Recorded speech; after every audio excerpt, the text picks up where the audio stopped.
दोस्तों ये कहानी है एक छोटे से गांव की, जहां पर एक किसान रहता था जो कि बहुत मेहनती था। वो खेतों में जी जान से मेहनत करता था और उसे उसकी मेहनत का फल भी मिलता था। हर बार उसकी फसल दूसरे किसानों के मुकाबले बेहतर होती थी। किसान के 3 पुत्र थे, लेकिन कभी भी किसान ने अपने पुत्रों से खेतों का काम नहीं करवाया। किसान चाहता था कि उसके लड़के पढ़ लिख कर कामयाब इंसान बने। किसान का बड़ा लड़का कुछ दिनों स्कूल जाने के बाद उसका पढ़ाई में मन नहीं लग रहा था।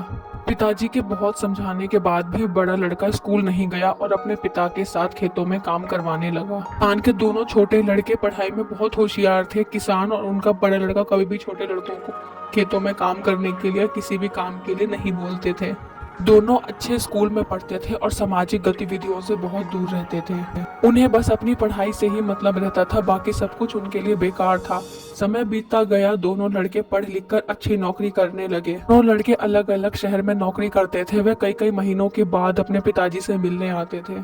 किसान अपने दोनों लड़कों को बहुत याद करता था, मगर दोनों में से कोई भी लड़का उनसे मिलने नहीं आ पाता था। किसान अपने दोनों छोटे लड़कों की याद में दिन प्रतिदिन कमजोर होता जा रहा था। उधर दोनों लड़कों ने अपने लिए शहर में अलग अलग मकान ले लिया था। दोनों लड़कों ने अपने पिताजी को बिना बताए शहर में ही शादी भी कर ली थी। अब वे अपने पिताजी के पास जाते ही नहीं थे। उन्हें गांव जाना पसंद ही नहीं था। वे भूल चुके थे कि वे गांव में ही खेल कूद कर बड़े हुए हैं। किसान का बड़ा लड़का अपने पिताजी की खूब सेवा करता था। वह पढ़ा लिखा नहीं था, लेकिन अपने कर्तव्यों को बखूबी जानता था।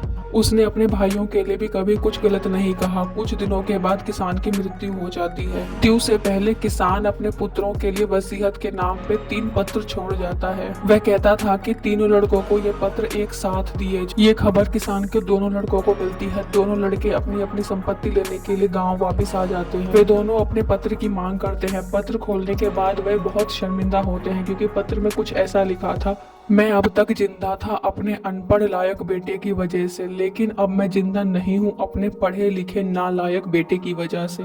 मेरी आधी संपत्ति मेरे बड़े बेटे को दे दी जाए और मेरी आधी संपत्ति अनाथ बच्चों को दे दी जाए। दोस्तों ये कहानी हमें ये सिखाती है कि आज की व्यस्त जिंदगी में हमें अपने माता पिता को भी समय देना चाहिए। केवल पैसों के पीछे नहीं भागना चाहिए। पैसे जितने जरूरी है, उससे ज्यादा जरूरत हमारे अपने माता पिता की है।